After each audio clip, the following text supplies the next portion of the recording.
ॐ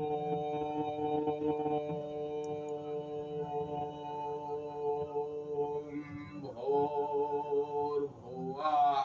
स्वः तत्सवितुर्वरेण्यं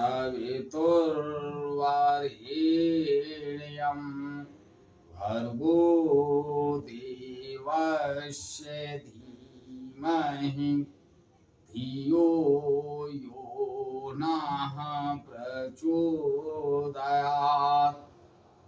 उस प्राण स्वरूप, दुख नाशक, सुख स्वरूप, श्रेष्ठ, तेजस्वी, पाप नाशक, देव स्वरूप परमात्मा को हम पर्यंतरात्मा में धारण कर रहे हैं।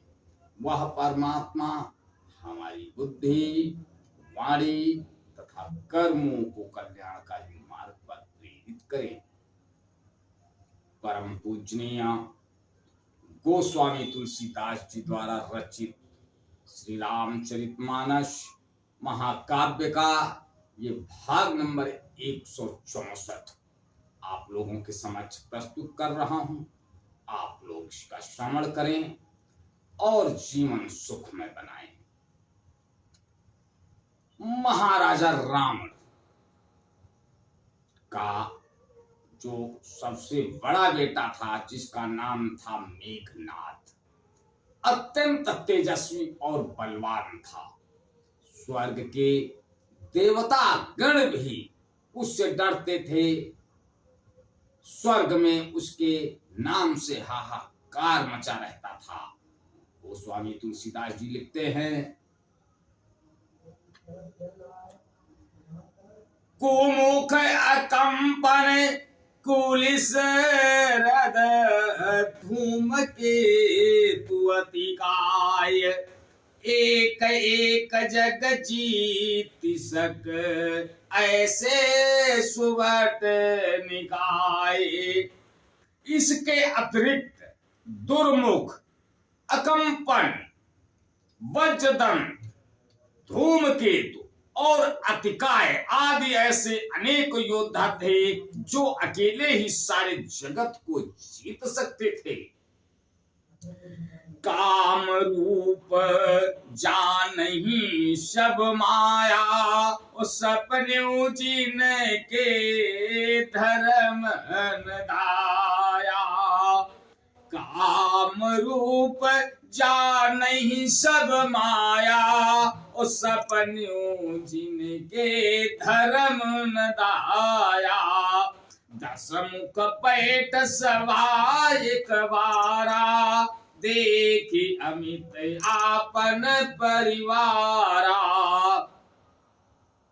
सभी राक्षस मनमाना रूप बना सकते थे और आसुरी माया जानते थे। उनके दया धर्म स्वप्न में भी नहीं था।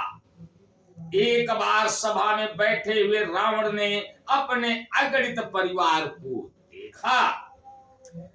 सुत समूह जन परिजन नाती, गने को पार निशाचर जाती। श्री बिलो की सहज अभिमानी, बोला वचन क्रोध मद शानी। पुत्र पौत्र कुटुंबी और सेवक ढेर के ढेर थे। सारी राक्षसों की जातियों को तो गिन ही कौन सकता था। अपनी सेना को देखकर स्वभाव से ही अभिमानी रावण क्रोध और गर्व में सनी हुई वाणी बोला, सुनहु सकल रजनी चरजू था, हमरे वैरी विबुध बरू था। देशन मुख नहीं करई लड़ाई, देख सबल रिपु जाहि पराई। हे समस्त राक्षसों के दलों सुनो, देवतागण हमारे शत्रु हैं। वे सामने आकर युद्ध नहीं करते, बलवान शत्रु को देखकर भाग जाते हैं। तेन कर मरण एक विधि होई, कहूं बुझाई सुनऊं अब सोई।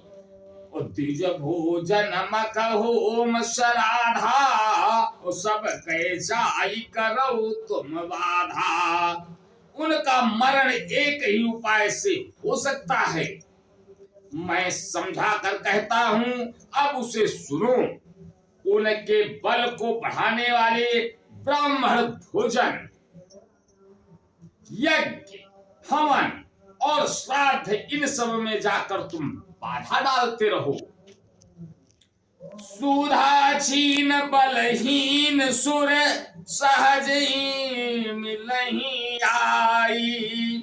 और तब मारी हूं की छानी हूं, भली भांति अपनाई। भूख से दुर्बल और बलहीन, भूख से दुर्बल और बलहीन होकर देवता सहज ही में आ मिलेंगे, तब उनको मैं मार डालूंगा, अथवा भली भांति अपने अधीन करके, सर्वथा पराधीन करके छोड़ दूंगा। आज बस यहीं तक। आगे का अगले भाग में, तब तक के लिए जय श्री राम। ओ